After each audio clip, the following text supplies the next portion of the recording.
오늘 말씀의 제목은 진정한 하나님 나라 백성이 되려면입니다.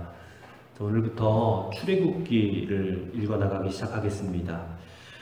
출애굽기라는 제목은 헬라어 엑소도스라는 말에서 파생된 라틴어인데 벗어나다라는 말입니다.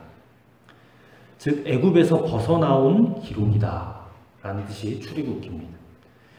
출애굽기의 저자는 모세이고, 그리고 신약 성경을 보면 이 출애굽기가 모세의 글이다라고 인정을 하고 있습니다.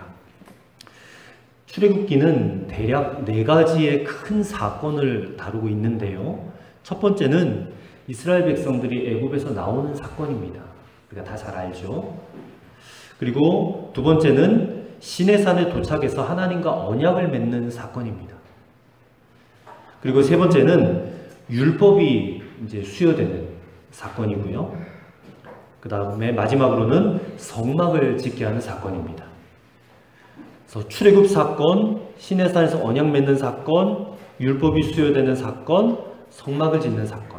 이 4가지 사건을 우리가 이제 세세하게 들여다볼 텐데, 이 사건은 한마디로 말해서 우리를 구원하시려는 하나님의 놀라운 구원 계획을 말씀하시는 그런 사건들입니다. 자, 오늘 본문 서두에는 없지만 히브리어 성경을 보면 그리고라는 접속사로 1장 1절을 시작하고 있습니다. 그리고 이렇게 시작되는, 즉 출애굽기라는 성경은 창세기와 떨어진 책이 아니라 창세기의 연장이다라는 책이에요. 다시 말해서 하나님의 백성으로서의 이스라엘의 나타남, 이 출현은 우연히 된 것이 아니다는 거예요. 자기들이 힘으로 된 것도 아니라는 거예요. 이거는 창세기에 있었던 하나님의 창조로부터 시작해서 하나님이 아브라함을 택하시고 그에게 주신 약속이 있었고, 그 약속에 의해서 야곱의 70명의 가족들이 애굽에 내려갔고, 거기서 하나님의 섭리로 크게 번성하고 있었다라는 말로 출애굽기가 시작이 된다는 것입니다. 자, 7절 말씀 보세요. 생육하고 번성하고 매우 강하여 온 땅에 가득하게 되었더라, 이렇게 말씀하고 있습니다. 이스라엘 백성들이 애굽 땅에서 엄청나게 인구가 증가한 거예요. 70명이 내려갔거든요. 70명. 근데 70명에서 어마어마하게 인구가 증가했습니다. 근데 그게 매우 특별했던 것 같아요. 애굽에 있는 동안에 이스라엘 백성들이 하나님의 아주 특별한 섭리로 인해서 강력하고도 폭발적으로 인구가 증가했다는 것입니다. 이 인구 증가가요, 세계 역사상 유례 없는 번식이었대요. 세계 역사상 한 가정이, 70명이 한 가정이었거든요. 한 가정이 다른 나라에 들어갔다가 다시 나올 때에 이게 수백만 명의 대군이 되어서 나온 예가 없습니다. 이 하나님의 특별한 섭리였어요. 근데 이것은 일찍이 하나님께서 아브라함에게 약속하셨던 그 약속이 지켜졌음을 보여주는 사건입니다. 하나님께서 아브라함에게 100세, 또 그의 아내였던 사라에게 90세에 약속하셨어요. 너희가 자식을 낳을 것이다. 그리고 너의 후손들이 저 바닷가에 모래알같이 많아지겠다. 그렇게 약속하셨거든요. 근데 그 약속처럼 애굽에서 수백만 명이 그냥 번식이 된 거예요. 수백만 명. 그런데 여러분, 단순히 인구가 양적으로 이렇게 막 팽창했다라는 것만으로 그들이 하나님의 백성이 다 되었다라고 볼 수만은 없습니다. 양적으로 늘어났다고 하나님의 약속이 다 이루어진 거 아니다 그 말이에요. 진정한 하나님의 백성이 되어야 됩니다. 그들은 진정한 하나님의 백성. 그러려면 먼저는 하나님의 신실한 약속이 이루어져야 됩니다. 하지만 그냥 가만히 있어도 저절로 하나님 백성 다워지는 것은 아니다 그 말입니다. 이제부터 하나님은 이 이스라엘 백성들로 하여금 출애굽을 시키실 거예요. 그 과정이 있습니다. 출애굽의 과정. 그리고 출애굽 이후에 40년 동안 광야의 생활을 통해서 이들로 하여금 진정한 하나님 백성이 되게 하는 훈련을 받게 하실 것입니다. 그러면서 하나님의 정확한 인도를 받는 훈련을 시키실 것이고, 때로는 그 훈련에 지쳐서 낙심하고 곤고하고 타락한 저들을 어떻게 도와주시고 어떻게 저들을 구원해내시는지 그 손길을 우리가 보게 될 것입니다. 자, 이제 오늘부터 출애굽의 위대한 역사를 시작하신 하나님께서 이스라엘 백성들을 어떻게 진정한 하나님 나라 백성으로 만들어 가시는지 그 과정을 함께 살펴보고 오늘 본문을 통해 말씀을 증거하고자 합니다. 자, 첫째로 먼저 세상이 주는 안락함에서부터 벗어나게 하신다는 것입니다. 8절 말씀을 보시면 요셉을 알지 못하는 새 왕이 일어나 애굽을 다스리더니 라고 기록하고 있습니다. 자, 이때가 바로 어떤 왕이었는지 역사적으로 봤을 때 우리가 창세기에서 요셉을 등용했던, 요셉을 총리로 세웠던 그 바로왕은 역사적으로 봤을 때, 세계사로 봤을 때는 셈족의 힉수스 왕조였대요. 이게 이제 세계사에서 그렇게 말을 하고 있습니다. 근데 그 왕조가 끝났어요. 무너졌습니다. 그리고 함족의 새로운 왕조가 등장했습니다. 세계사에서는 투트모스 1세가 정권을 잡은 때였다라고 역사학자들이 말하고 있습니다. 그래서 출애굽기 1장에 등장하는 바로왕은 투트모스 1세입니다. 투트모스 1세. 근데 이 투트모스 1세는 요셉을 알지 못하는 왕입니다. 요셉의 그 행적과 치적을 알지 못하는 왕. 왜 굳이 이 요셉을 알지 못하는 왕이 일어났다라고 8절에서 말씀하고 있을까?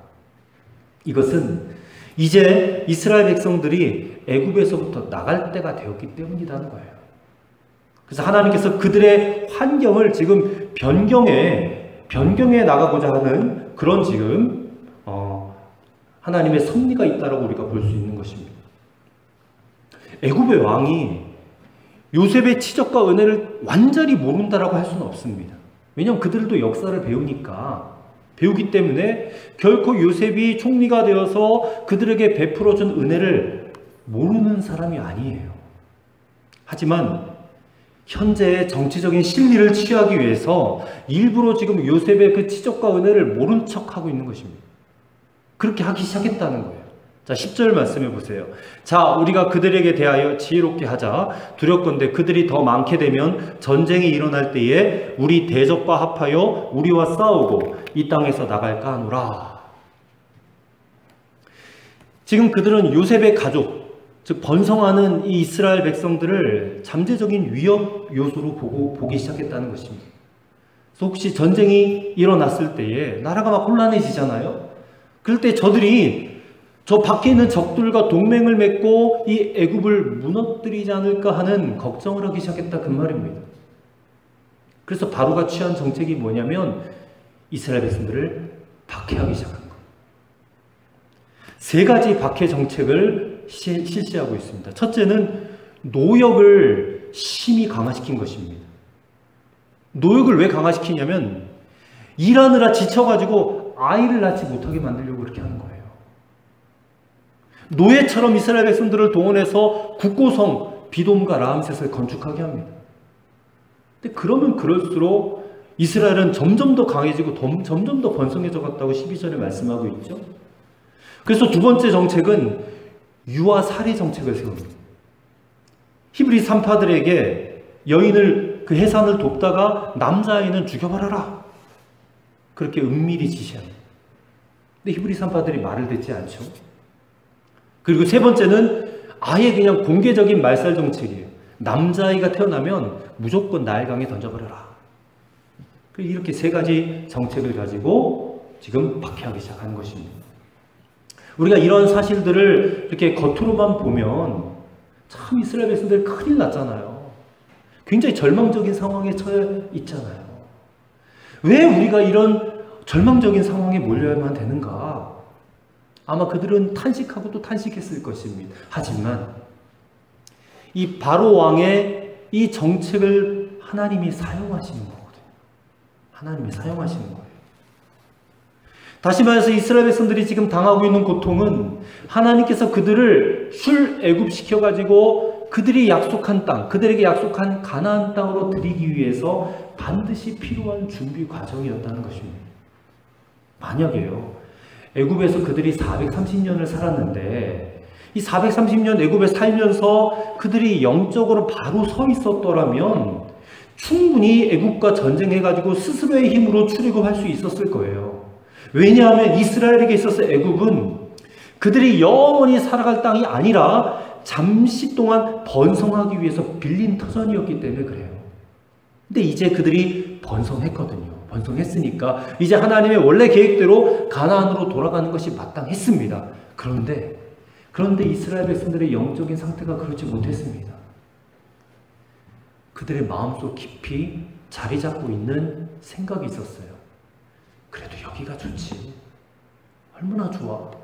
먹고 살기도 편하고 또 강한 강대국 아래 있으니까 다른 나라 침략 걱정할 필요도 없고 좀 이렇게 강제적으로 노역하는 게 힘들고 불편해서 그렇지 먹고 사는 거 다 불편하지 않으니까 해결되니까 여기도 괜찮지 않겠어? 그러면서 안주하려고 했던 생각, 그 마음이 그들에게 있었다 그 말입니다. 여러분, 만약에 이스라엘 백성들이 애굽에서 이렇게 큰 고통받지 않고 조금 괴롭던지 아니면 평탄하게 살았더라면 그들이 나중에 모세를 통해서 출애굽 명령에 순종해서 떠날 수 있었을까요? 절대 떠나지 않았을 것입니다. 왜냐하면 기름진 고깃가마가 있고 기름진 비옥한 애굽 땅이 있는데 그거를 버려두고 떠날 밥 없습니다. 절대로 그럴 수 없는 거예요. 근데 하나님께서는 이스라엘 백성들의 마음속에 애굽에 대해서 정이 떨어지게 하는 일을 시작하는 겁니다. 정 떨어지게. 그래서 애굽 왕은 박해를 강화하고 이 박해가 강화될수록 이스라엘 마음속에는 이곳은 우리가 영원히 살 곳이 아니지. 여긴 남의 나라야. 이제 우리는 여기서 나가야 돼. 이거를 느끼게 하기 시작하셨다는 거예요. 여러분, 이 이스라엘 백성들의 모습은 정확하게 우리의 모습을 대변합니다. 우리도 살고 있는 이 세상이 애국 같은 세상입니다. 애국 같은 세상. 그러면서 우리 생각에도 여기서 사는 게 좋잖아. 여기서 오래도록 살았으면 좋겠고 돈 좀 있고 건강 있으면 100세, 120세까지도 살고 싶잖아요, 우리가. 그리고 하나님 믿지 않고 자기 마음대로 마음껏 살고 싶은 그런 시절이 우리에게도 있었잖아요. 물론 불편하고 좀 힘든 건 있긴 있었지만 그래도 그때가 좋았지 하는 생각이 우리에게 있단 말이에요. 하나님께서는 지금 애국과 같은 이 세상과 단절하기를 원하시는데 우리는 세상과 싸워볼 생각은 하지 않고 아예 처음부터 여기가 좋사오니예요. 여기가 좋사오니.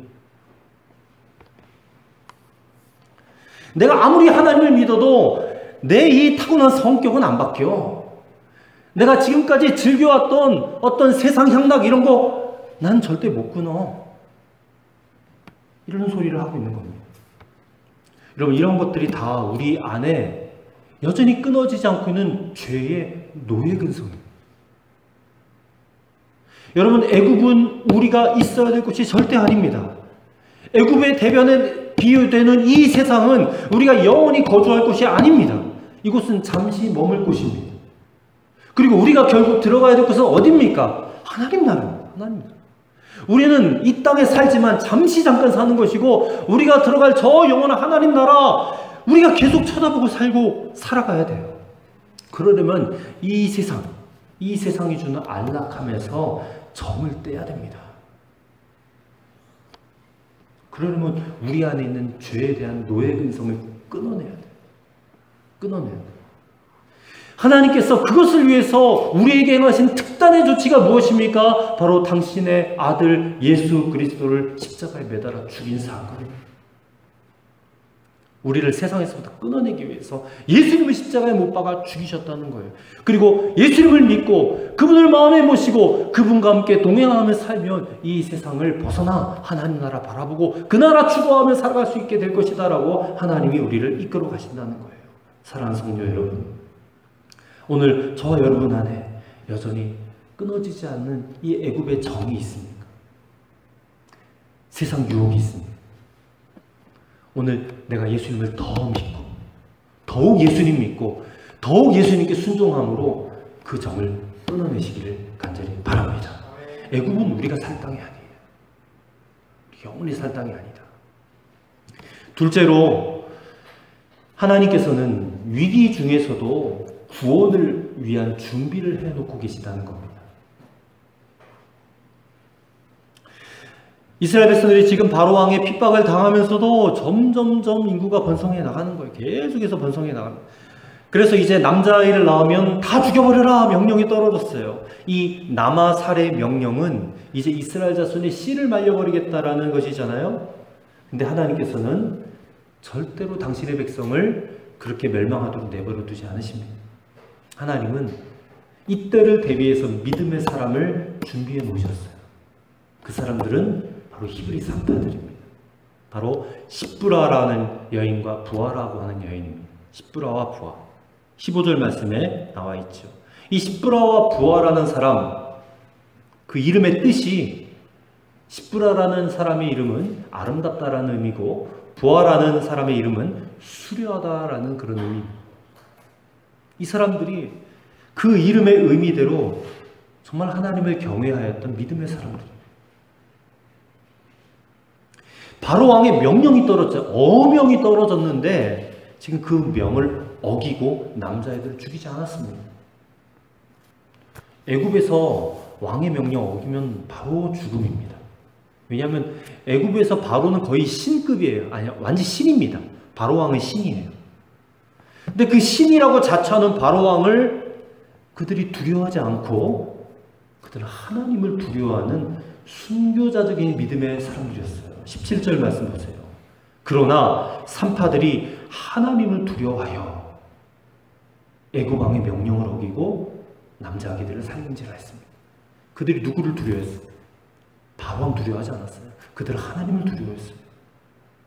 지금 눈에 보이는 왕, 내 목숨을 빼앗아갈 수도 있는 저 왕을 두려워하지 않고 눈에 보이지 않는 저 하나님을 두려워할 수 있는 그 믿음이 저들에게 있었다는 것입니다. 담대한 믿음이에요. 남자아이들을 살립니다.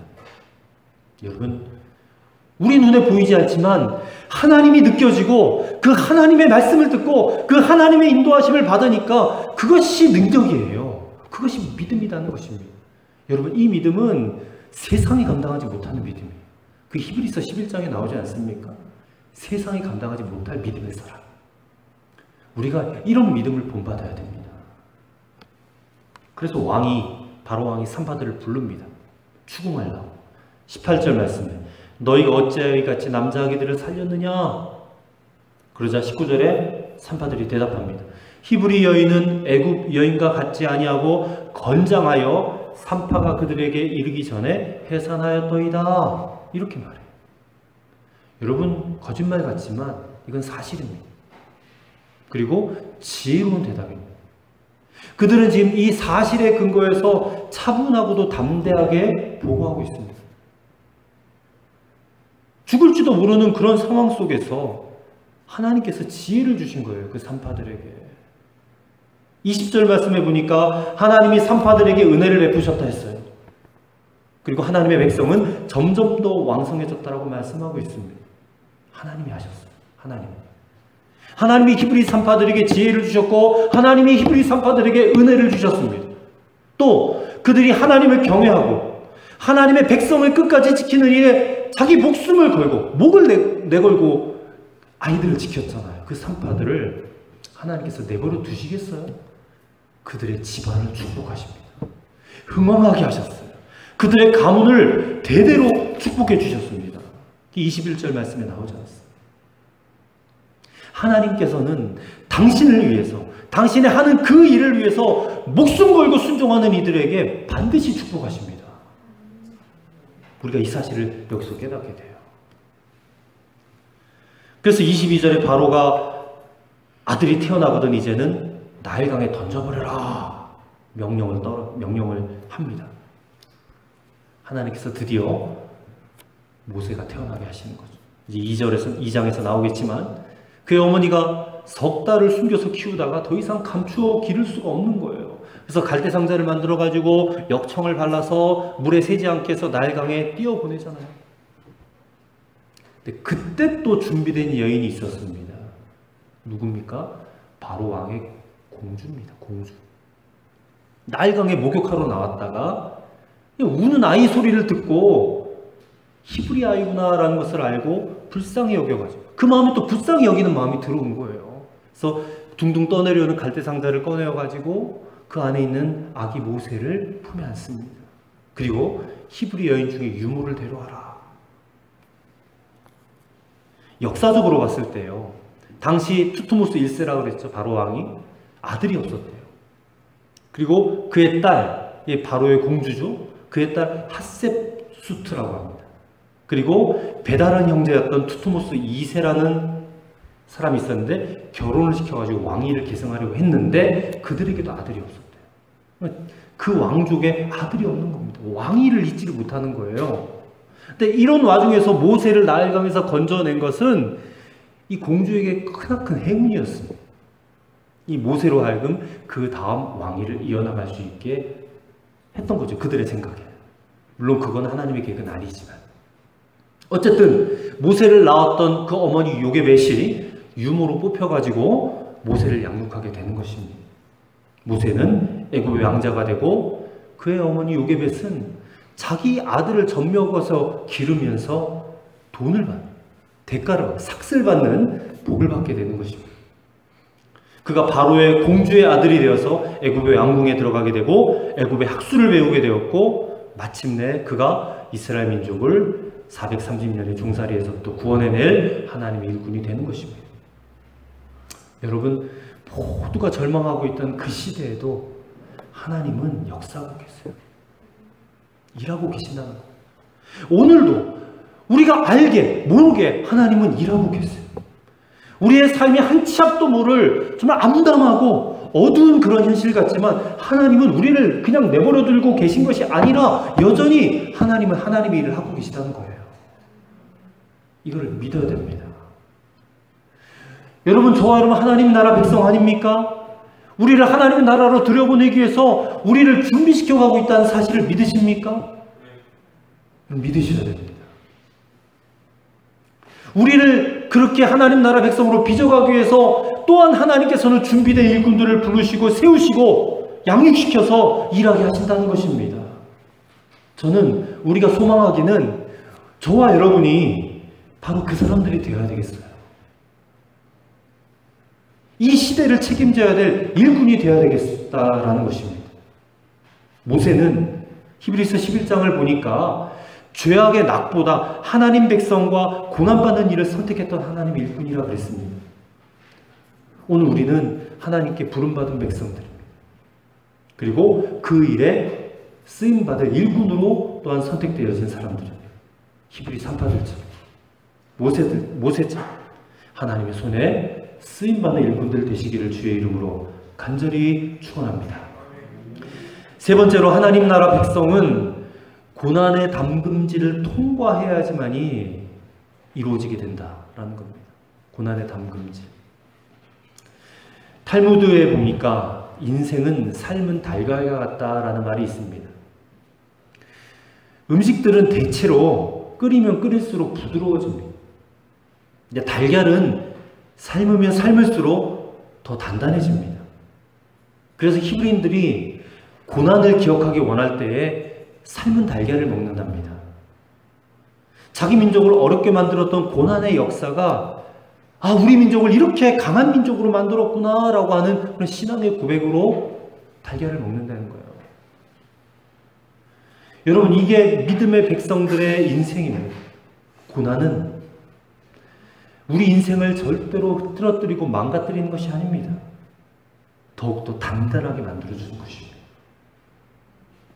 창세기 마지막에 봤을 때 야곱의 12 아들들 거기서 다 들어가서 거기서 다 죽었습니다. 애굽의 고센 땅에 묻혔어요. 가나안의 꿈은 영영 그 땅에 묻혀버리는 것 같았습니다.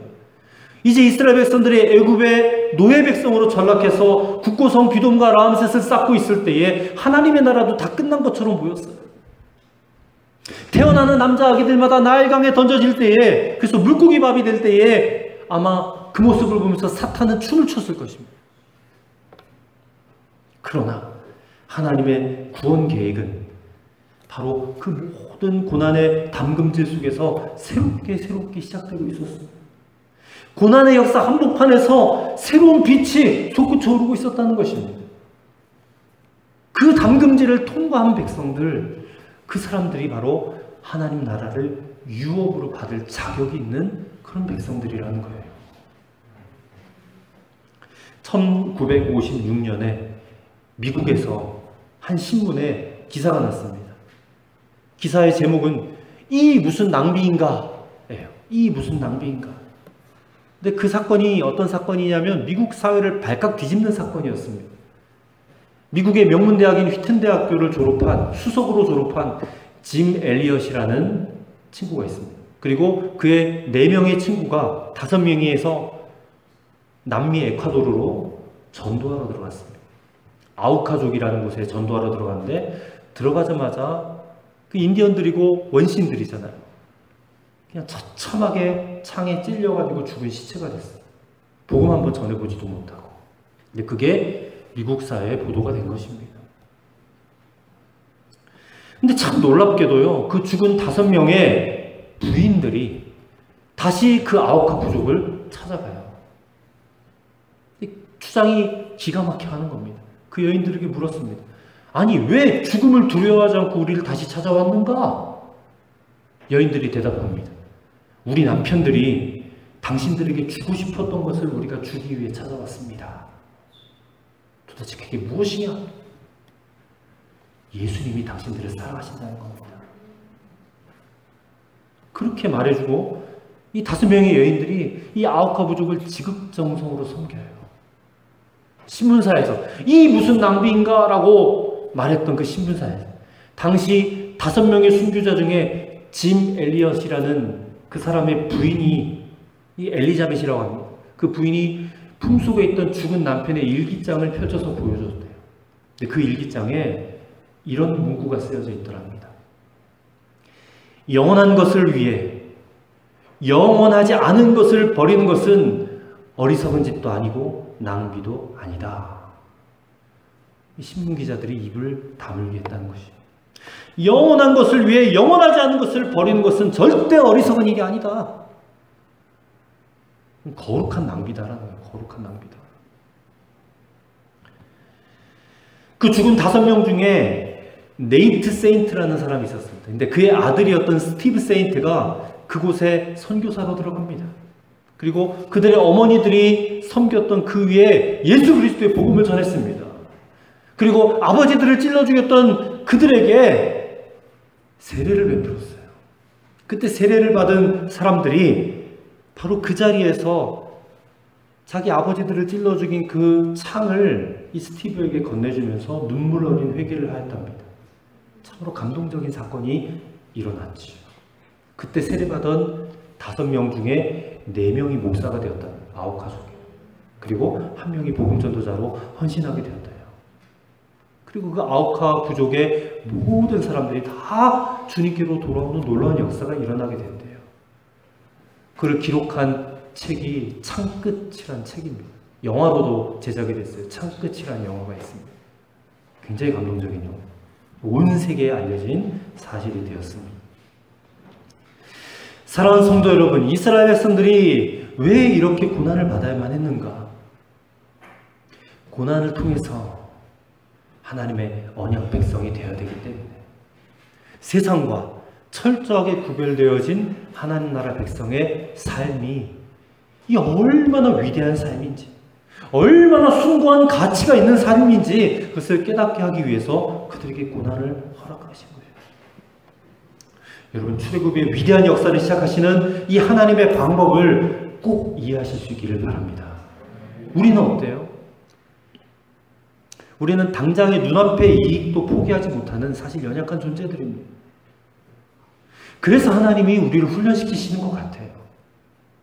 우리의 삶에 고난이 찾아오면 아, 하나님이 나를 훈련시키시는구나. 그렇게 받아들이시면 정확합니다. 왜냐하면 우리에게도 훈련이 필요하니까. 고난이 필요하니까. 그 고난을 통해서 우리가 하나님 나라 백성이 되어지고 빚어지는 것이니까 여러분 그렇게 받아들이셔야 됩니다. 고난을 회피하지 마시고 불평하지도 마세요. 우리가 고난을 통해서 이 세상의 것들보다 훨씬 더, 아니 그것과는 조금도 비교할 수 없는, 도저히 비교할 수 없이 귀하고 좋은 것이 우리를 위해서 예비되어져 있다. 여러분 이것을 볼 수 있으시기를 간절히 바랍니다. 짐 엘리엇이 고백했잖아요. 저 영원한 것을 위해서 영원하지 않은 것을 버릴 수 있는 이 믿음, 이 자세. 하나님이 이걸 우리에게 원하시는 것입니다. 이것이 진정으로 예수 믿는 자의 자세인 줄로 믿습니다. 오늘 사랑하신 성도 여러분, 저와 여러분 모두가 정말 우리를 위해서 예배해 두신 저 하나님의 나라를 정말 기업으로, 유업으로 이어받기에 합당한 자로 세워지는 그런 놀라운 축복과 은혜가 있으시기를 주님의 이름으로 간절히 축원합니다. 아멘. 기도하시겠습니다. 하나님 감사합니다. 진정한 하나님의 백성으로 만들어 가시는 하나님의 방법을 깨달았습니다. 애굽이 주는 안락함에서 벗어나 위기 가운데서도 구원하신 하나님의 손길을 경험하고 고난의 담금질을 통과하여 위대한 하나님 나라의 백성다운 모습으로 우리가 살 수 있도록 우리를 인도하여 주옵소서. 이스라엘 백성들이 가나안 땅에 반드시 들어가면 했듯이 오늘 이 시간 예배하는 우리들도 반드시 예비해 두신 하나님의 나라에 들어갈 수 있도록 주님 우리를 인도하여 주시옵소서. 예수 그리스도 이름으로 기도하옵나이다. 아멘.